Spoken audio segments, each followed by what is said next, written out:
Hey guys, I'm Adam from Top Dog, and I wanted to take a minute to make a video and talk about our doggy daycare that we have. Now I'm joined by Michaela. She's the director of our doggy daycare and does a really awesome job at making sure that the doggy daycare is living up to all of the expectations that we've come to get as we started it just a couple of years ago. Now when I started it a couple of years ago, I kind of thought it wasn't going to be this big deal that it's kind of turned into being. When I started a couple of years ago, my plan was, I've got all these board and trained dogs here that are going out for playtime all the time. Why not let some of our clients join in and they can drop their dog off for the day and play and stuff. I didn't really think it'd become as essential of a part of Top Dog as what it has. Yeah, absolutely. I totally agree. The daycare is super important, and one of the most important things that it does is it provides the dogs with a chance to socialize with other dogs, which is one of the most important things that they can get in their life.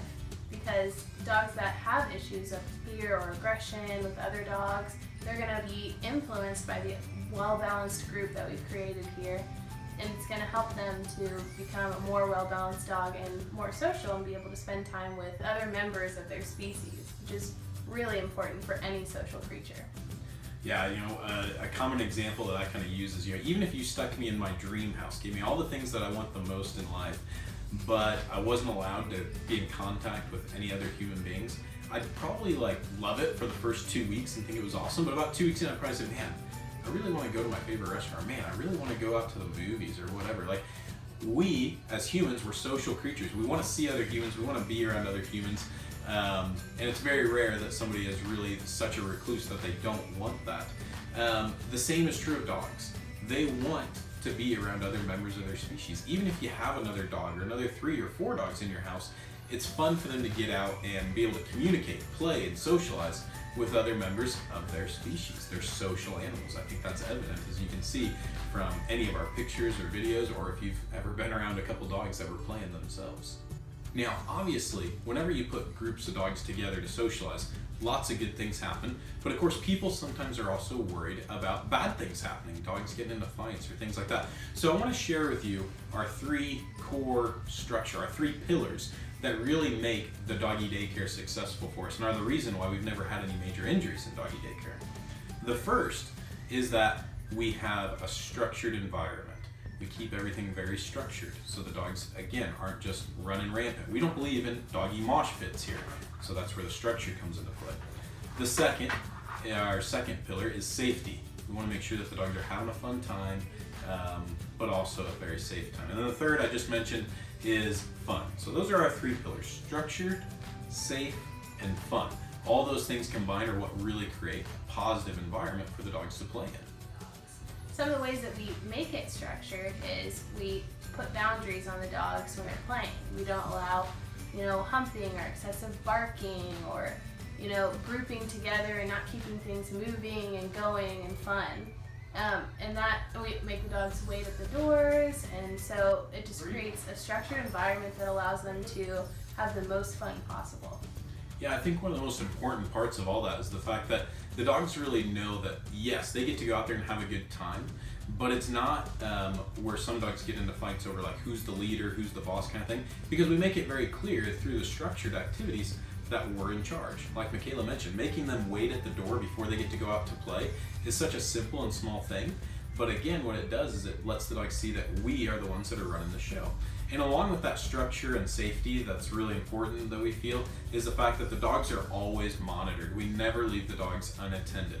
If they're outside playing, there's always a human with them at all times. Someone can see them all the time and interact with them. It's not just looking through a window or anything like that. We're right there in the mix, so the dogs are always kind of looking to us for guidance. Now, another thing we do to kind of keep things structured is that we don't leave the dogs outside for the entire 12 hours or whatever amount of time that you leave them here with us. We bring them inside for rests every 45 minutes. So they're outside for 45 minutes to an hour, and then they're inside resting for about 45 minutes to an hour. So they're going to spend about half their time playing, and we find that that's really successful. Some people might wonder about that. They might think, well, if I'm dropping my dog off, I just assume they'd be playing all day.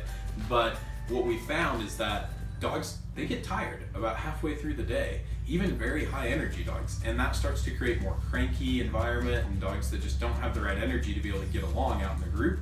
And so we want to make sure that we're just creating that very well balanced, a calm, but fun environment out there. So again, they get little nap times in between their play sessions every single day. And I see evidence of why that's important every single day when I'm out there with the dogs. And even with my personal dog, whenever she gets really tired, she actually gets more amped up and kind of cranky and starts to get, just a little bit naughty, I like to say. And a lot of times in groups that can create issues that we don't want to see happen. So the relaxation time for the dogs is just critical.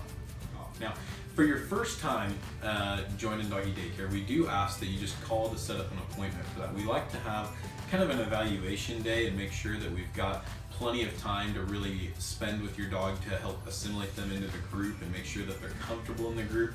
And of course, we'll need to see copies of your vaccination records. So if you give us a call ahead of time, we can go through all that stuff with you. And that's going to make sure that we know exactly, we're all on the same page of when you're bringing your dog and how we can help you guys get involved in the Doggy Daycare. It's really quick and easy. It's not going to be like a crazy long process. Our goal is to get you in and get you on your way to work as quick as possible. Yeah, so once you're set up and you're in the program and you're at Doggy Daycare as a client, then you just come at 7 or anytime after and drop off your dog and then pick them up at 7 p.m. and they'll be nice and tired and had a great long fun day. Yeah, just like Michaela said, our goal is just to make it as convenient for you as possible. So you can drop off anytime after 7 a.m., pick up anytime before 7 p.m., and it's always quick and easy. We try to make it really fast. So if you're rushing on your way to work, boom, hand us your dog, you're out the door, you're in and out of here in less than a minute. Same thing when you're picking up your dog, we've got punch cards, so we just punch your card, and again, you're out of here really quick so you can get home to your family, have dinner, and be able to enjoy your dog. Well guys, we really hope you enjoyed this little video that we put together for you and an inside glimpse at why we feel that Doggy Daycare is so important and so crucial. When I first started it, I really just thought it'd be a fun little benefit for some of the dogs, but now I've learned that it's absolutely essential to some of these dogs and some of these families, and it's been just immensely beneficial for them and helped these dogs to improve in ways that I've never conceived previously, even though I've been training dogs since 2005. So again, thanks for watching. We really enjoyed making this video. We really hope we get to see you sometime in Doggy Daycare and you get to see some of those benefits for yourself firsthand. I'm Adam from Top Dog. And I'm Michaela, and I hope to see you soon.